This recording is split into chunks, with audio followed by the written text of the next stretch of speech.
puntahan ho natin yung mga bata na target nating paglalaroin ng pera o kahon. Tara na. Dito na po tayo sa bahay ng mga bata. Papipiliin kita dito sa dala ko regalo. Papipiliin kita dito sa dala ko regalo. Pipili ka. Kailangan mo sa pagpili, ha? Kung ano mapili, yung mapili. So, ito ang unang box. Box 1. Pipili ka dito sa dalawa, ha? Yan. Pangit lang yung kahon natin. Kaya mo nang pasinin yung ating kahon. So, yan. Wait lang. Dito. So, ito. May pera ko dito. Pipiliin kita, ha?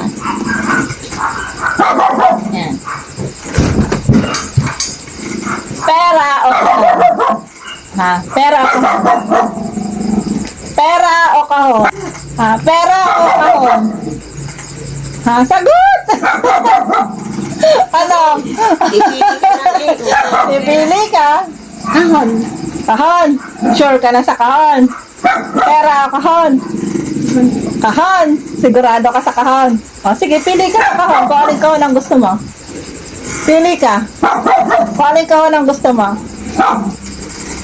Yan. Sure ka na yan ang kahon na gusto mo. Ha? Sigurado ka. Ayaw mo ng pera. Hawakan mo pera. Hawak mo pera. O. Ano? Pera kahon.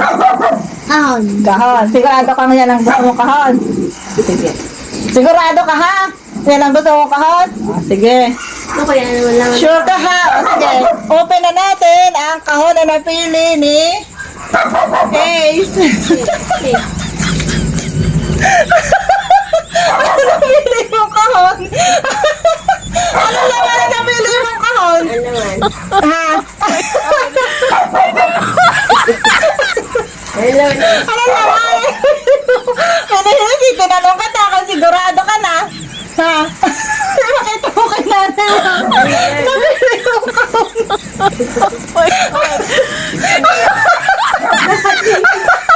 Sagi. Panlaga ka.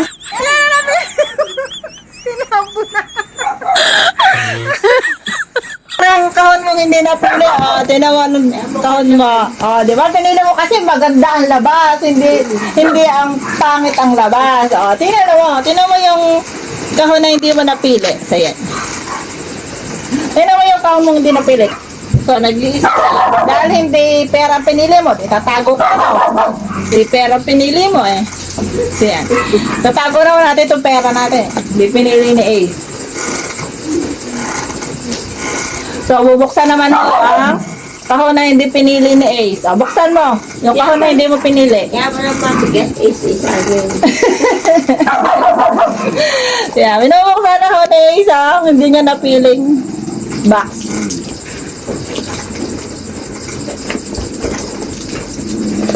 Yan, dito. Hirap buksan. Ano? Tinip ko, eh.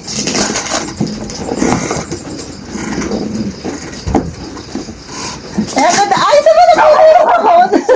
Malaga ka sa akin. Ang kinong sagi naman. Ayan. Ang hindi mo napiling kahon. Yan ang laman. So, paano tong kahon?